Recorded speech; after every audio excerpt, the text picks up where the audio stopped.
नमस्ते दर्शकों, सैमको के यूट्यूब चैनल पे आपका स्वागत है। मेरा नाम श्री दिव्य मोर है और आज इस वीडियो पे हम ट्रांसरेल लाइटिंग के आईपीओ पे चर्चा करेंगे। तो हमें इस आईपीओ को सब्सक्राइब करना चाहिए कि नहीं, देखने के लिए इस वीडियो के अंत तक हमारे साथ बने रहिए। कंपनी एक ईपीसी कंपनी है जो फोकस करती है पावर ट्रांसमिशन एंड डिस्ट्रीब्यूशन में, and company has an integrated manufacturing facility for conductors and monopole. Company has a track record of over 4 decades in power transmission and distribution. At on 30 जून company ने 58 countries में serve किया है। Other than power transmission and distribution, company civil construction, poles, railways में भी है। IPO 19 दिसंबर से 23 दिसंबर के बीच ओपन होगा। आईपीओ का फेस वैल्यू ₹2 है। आईपीओ की प्राइस बैंड ₹410 से ₹430 के बीच रखी गई।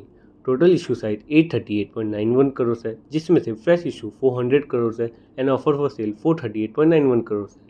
पोस्ट मार्केट कैप ऊपरी स्तर पर 5799.86 करोड़ बताया जा रहा है।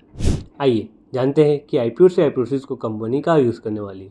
कंपनी अपने वर्किंग कैपिटल रिक्वायरमेंट्स के लिए यूज़ करेगी, कैपिटल एक्सपेंडिचर के लिए यूज़ करेगी and balance general corporate purpose के लिए यूज़ होगा। कंपनी में निवेश करने से पहले हमें उसकी कुछ स्ट्रेंथ एंड रिस्क दोनों के बारे में पता होना चाहिए।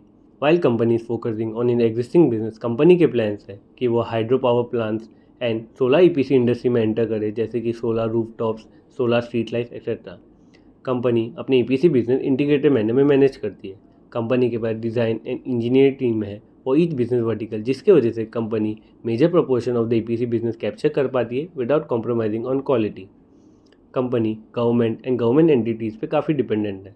लगभग 80% of the revenue government entities से आता है। अगर गवर्नमेंट ने अपना स्टांस चेंज कर दिया टूवर्ड दिस इंडस्ट्री या इनएडिक्वेट बजट एलोकेशन हुआ तो कंपनी के रेवेन्यू पे असर आ सकता है। कंपनी के अपने टॉप 10 कस्टमर्स पे बहुत ज़्यादा डिपेंडेंसी है। टॉप 10 कस्टमर लगभग 80% ऑफ द रेवेन्यू जनरेट करते हैं।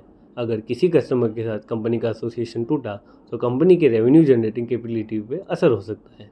कंपनी के major client domestic government and international government है, जिसमें major of the terms government के फेवर में होते हैं without limited intervention of the company and with limited negotiation power.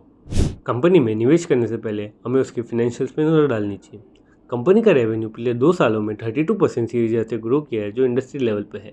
Company के एबिटा और पैट मार्जिन पॉजिटिव है एंड वो कॉन्स्टेंटली इंक्रीज हो रहे हैं। कंपनी के return on capital double digit में है एंड वो कॉन्स्टेंटली इंक्रीज हो रहे हैं। कंपनी का डेब्ट to equity ratio industry level पर है। हाउएवर कंपनी का इंटरेस्ट कवरेज रेशियो देखा जाए तो वो इंडस्ट्री लेवल से काफ़ी बेटर है। आइए जानते हैं कि हमें आईपीओ को सब्सक्राइब करना चाहिए कि नहीं। अगर पीई एनालिसिस किया जाए तो कंपनी का पीई लगभग अपने हर पीयर से कम है। अगर कंपैरेटिव एनालिसिस किया जाए तो कंपनी का फिनेंशियल अपने पीयर से बेटर है in terms of revenue growth, EBITDA and PAT margin, return on is capital, डेब्ट to equity ratio, interest coverage ratio etcetera. Better fundamentals and attractive valuation के चलते हमें इस आईपीओ में लंबे समय के लिए निवेश करना चाहिए। अगर आपको ये वीडियो पसंद आया तो इस वीडियो को लाइक कीजिए और ऐसे ही मोर इन्फॉर्मेटिव वीडियो देखने के लिए सैमको के यूट्यूब चैनल को शेयर एंड सब्सक्राइब कीजिए। धन्यवाद। सैमको ट्रेडिंग ऐप, आप ही के ट्रेडिंग का अनदेखा सच। Investments and securities market are subject to market risks. Read all the related documents carefully before investing.